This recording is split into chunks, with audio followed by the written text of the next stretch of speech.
सोचना चाहिए। मलिक जावेद साहब हमारे साथ जुड़े हैं, कांग्रेस के नेता प्रवक्ता हैं।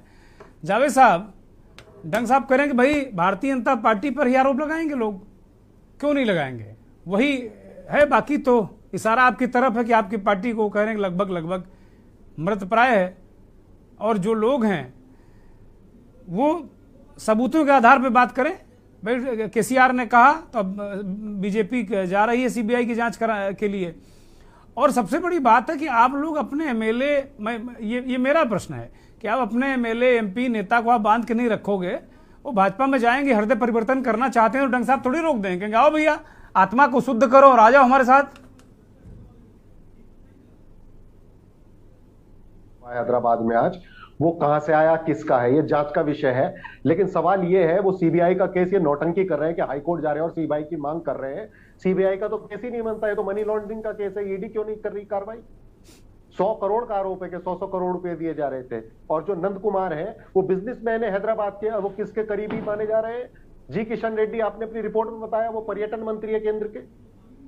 तो सवाल ये है, डंग साहब की बहुत अच्छी बातें थी, उन्होंने तो विदेश को भी लिया है, इसमें विदेशी ताकतें आ चुकी हैं सरकार गिराने में। कर्नाटक में किसने सरकार गिराई, मध्य प्रदेश में किसने सरकार गिराई, राजस्थान में किसने प्रयास किया, अभी इटली वालों ने, अभी मत हंसिए, मैंने इटली वालों ने ये गलत तरीका होता है। ही नहीं, आप रेस्पेक्टेड लीडर है, आप रेस्पेक्टेड लीडर है, आप मेरे बीच में नहीं बोला तो आप इंटरप्ट मत करिए, सुनने का धैर्य रखिए।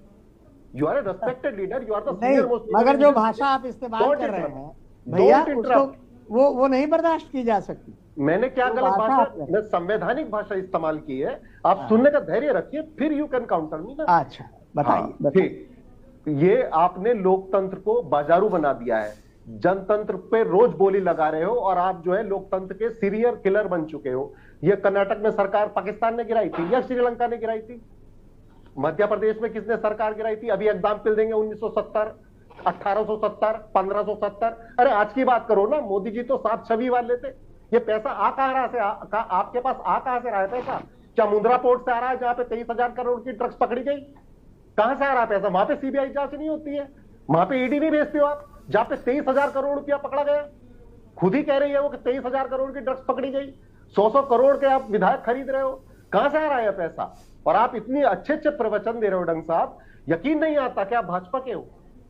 इतना सफेद झूठ कि हम तो कुछ कर ही नहीं रहे। जनता को आपने दोषी ठहरा दिया कि जनता को सुधार करिए, आप भी तो सुधार करिए ना। आप तो पार्टी में डिफरेंस थे। मोदी जी ने कितने बड़े बड़े भाषण दिए, कितने बड़े बड़े प्रवचन दिए हैं कि हम भ्रष्टाचार से लड़ रहे हैं। लाल किले की प्राचीर से क्या क्या बातें की गई, एक भी बात पे आप खड़े नहीं उतरे हो। आज देश भूखमरी की कगार पे आ चुका है, 107 नंबर पे पहुंच गए हम। मलिक साहब, जब ये खड़े नहीं उतरे हैं तो फिर ये तो 11 राज्यों में सरकार है, आपकी 2 में बची है। अगर खड़े उतर जाएंगे तो 2 में भी नहीं बचेगी।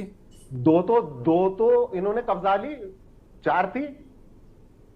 अब जब विधायक आप जीत के भी आ रहे हो, ये खरीद ले रहे हैं, तो क्या करेगा इंसान? और भाजपा से लड़ाई नहीं है, हमारी पूरी मशीनरी से लड़ाई है। कौन सी चीज, कौन सी संवैधानिक संस्थाएं साथ दे रही है विपक्ष का? आप ये बताइए, नौटंकी कर रहे हैं, सीबीआई से जांच होगी हाईकोर्ट से। अरे भाई ईडी का केस है, मनी लॉन्ड्रिंग का केस है, भेजो ईडी।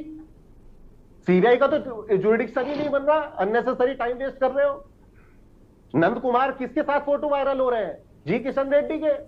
कौन है? केंद्रीय मंत्री है आपके, पर्यटन मंत्री। आपको तो पता भी नहीं होगा वो पर्यटन मंत्री है, क्योंकि हर चीज के मंत्री जो है हमारे प्रधानमंत्री जी है। केवल आपने देश को कठपुतली बना दिया है। आज कोई वैल्यू नहीं है वोटर की। कोई भी चुना जाए आप खरीद लेते हो, और खरीदने का मतलब ही नहीं कि पैसे से खरीद लेते हो। आप ईडी का इतना दबाव डालते हो। शिवसेना के साथ क्या किया? 12 लोगों के खिलाफ, 12 विधायकों के खिलाफ ईडी के केस चल रहे थे। आप कार्रवाई करो। अब वो आप भाजपा में आने वाले, सुनने में आ रहा है भाजपा में आने वाले, ईडी का दबाव डराया उनको, अब भाजपा में शामिल हो जाएंगे। आप ईडी की कार्रवाई करो ना। हेमंता बिस्वा शर्मा पे ईडी की कार्रवाई हो रही थी, अब बीजेपी में आ गए, नहीं हो रही है। सुवेंदु अधिकारी पे ईडी की कार्रवाई हो रही थी, अब नहीं हो रही है। तो भाजपा में हाथों के साथ ही आदमी वॉशिंग पाउडर की तरह ऐसा वॉशिंग मशीन में से धुल के निकलता है, साफ सुथरा हो जाता है, ईमानदार हो जाता है। लेकिन सवाल यह है कि आप सत्ता में हो, आपको स्टैंडर्ड सेट करना पड़ेगा कि हमारा देश किस ओर चलेगा। आने वाली जनरेशन को आप क्या मैसेज देना चाहते हो कि युवा दारू पी के बेचे? राव साहब देखिए कैसी बात बोल रहे हैं, 160 करोड़ की शराब बिक चुकी है। तो इलेक्शन कमीशन क्या कर रहा है? नहीं, राव साहब जानकारी दे रहे हैं, धन्यवाद करना चाहिए उनका। इतनी दारू पी गए लोग। मैं उनकी धन्यवाद कह रहा हूं, मैं उनको राव साहब ने कहा, उन्होंने एक आंकड़ा दिया, राव साहब वही दक्षिण में ही है इस वक्त।